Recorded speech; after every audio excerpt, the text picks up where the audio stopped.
नमस्कार दोस्तों, मैं सत्यम मिश्रा आप सभी का टेस्ट रनर्स के यूट्यूब चैनल पे स्वागत और अभिनंदन करता हूं।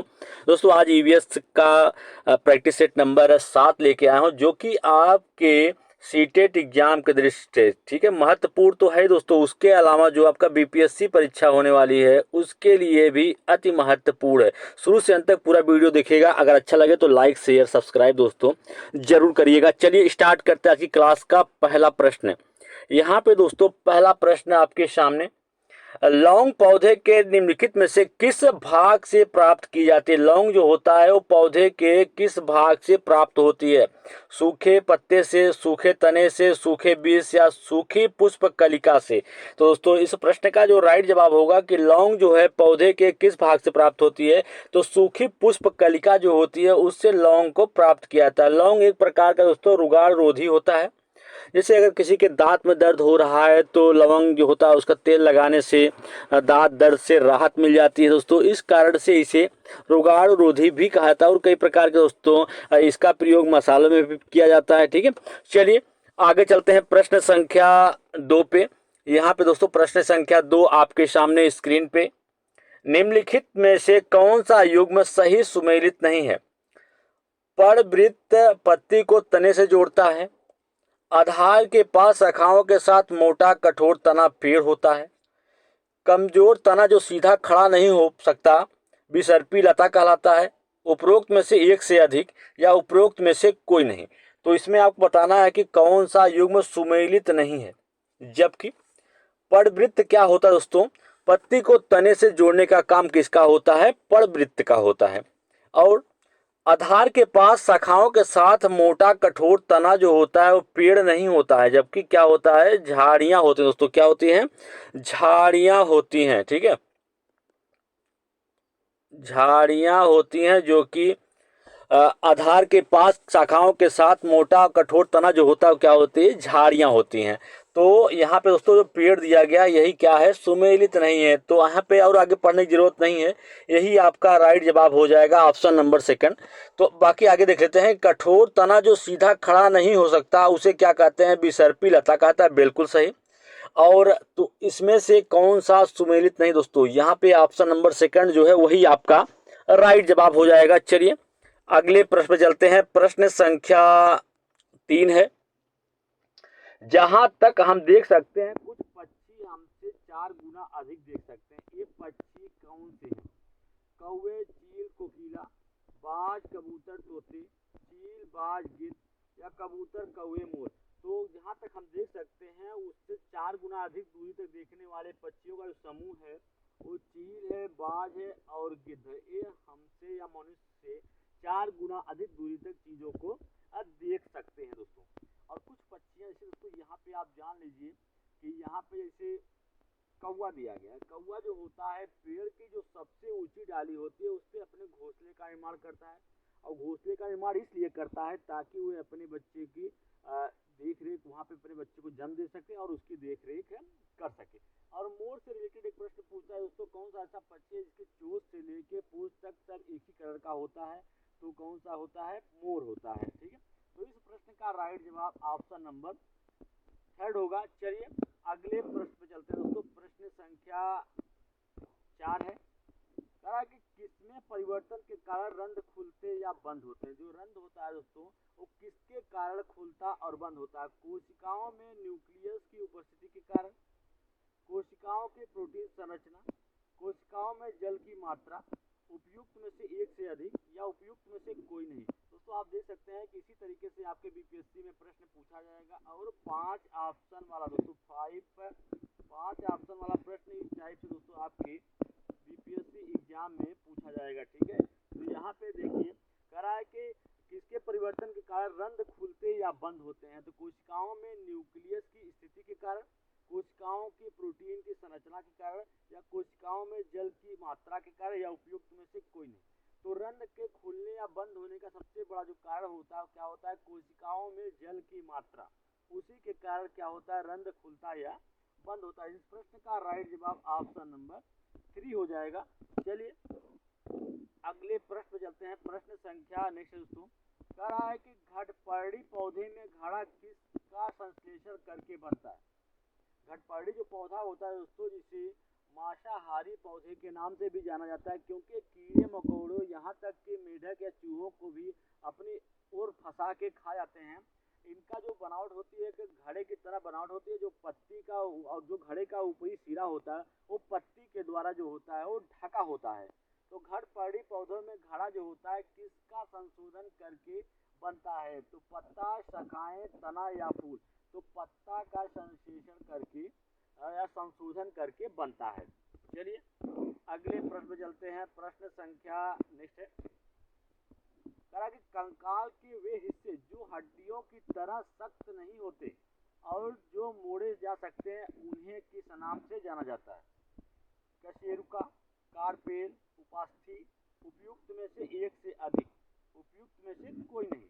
तो कंकाल के वे हिस्से जो हड्डियों की तरह सख्त नहीं होते लेकिन मोड़े जा सकते हैं उन्हें किस नाम से जाना जाता है? उपास्थि के नाम से जाना जाता है दोस्तों। ठीक है, जैसे इस प्रकार की हड्डियां जो होती है उसको आपकी रीढ़ में पाई जाती है या कोहनी हो गई। ठीक है, तो इस तरीके से जो हड्डियां होती है उसे क्या कहते हैं? उपास्थि कहा जाता है। ठीक है, अब यहाँ पे दोस्तों आप देख सकते हैं ये जो कशेरुका होती है कहाँ पाई जाती है? रीढ़ की जो हड्डी होती है उसमें कशेरुका पाई जाती है। रीढ़ की हड्डी में कशेरुका पाई जाती है।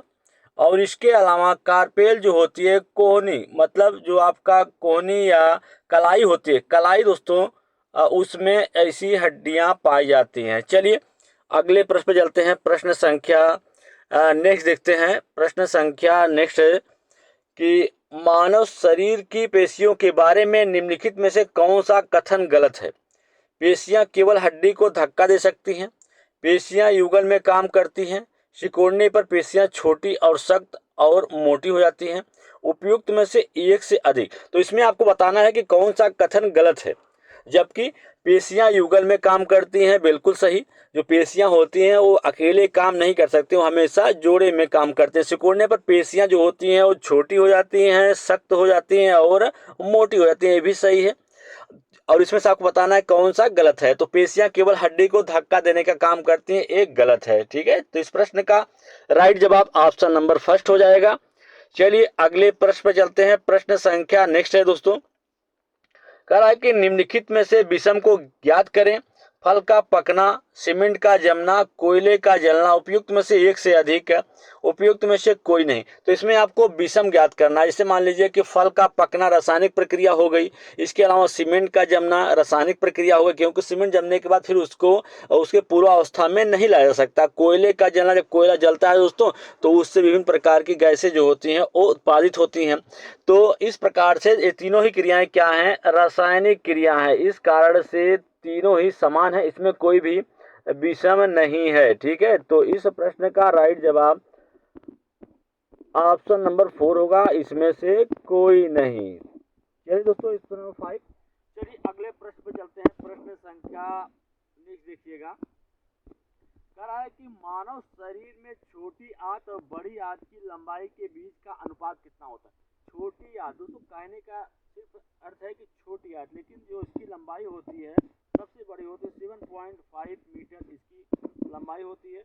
और बड़ी आंत की अगर हम बात कर लें तो बड़ी आंत की लंबाई होती है 1.5 मीटर इसकी होती है। अब इन दोनों के अनुपात की अगर बात की जाए तो यहाँ पे दोस्तों आप खुद देख सकते हैं कि क्या हो जाएगा, 5:1 होगा। ठीक है, तो प्रश्न का राइट जवाब ऑप्शन नंबर सेकंड हो जाएगा। चलिए अगले प्रश्न पे, प्रश्न संख्या नेक्स्ट देखिएगा, कह रहा है कि हमारे शरीर की कोशिकाओं में उपस्थित O2 के साथ संयोजित होकर ऊर्जा प्रदान करता है ग्लाइकोजन, ग्लूकोज, पाइरोवेट या अमीनो अम्ल। तो हमारे शरीर की कोशिकाओं में उपस्थित O2 जो होता है वो किसके साथ संयोजित होकर ऊर्जा प्रदान करता है? तो ये किसके साथ है? ग्लूकोज, ग्लूकोज के साथ संयोजित होकर ऊर्जा प्रदान करता है। इस प्रश्न का राइट जवाब ऑप्शन नंबर सेकंड हो जाएगा। चलिए अगले प्रश्न पे चलते हैं दोस्तों। प्रश्न संख्या नेक्स्ट है, कह रहा है कि बी रुधिर वर्ग वाला व्यक्ति जिन रुधिर वर्ग के व्यक्तियों को रक्तदान कर सकता है वह कौन से होते हैं? अगर किसी व्यक्ति का रक्त जो है वो किस किस समूह वाले व्यक्तियों को रक्तदान कर सकता है? और जो रक्त का जो समूह था दोस्तों उसको किसने विभाजित किया था या किसने खोज की थी, तो कार्ल लैंडस्टीनर जो थे दोस्तों उन्होंने इसकी खोज की थी।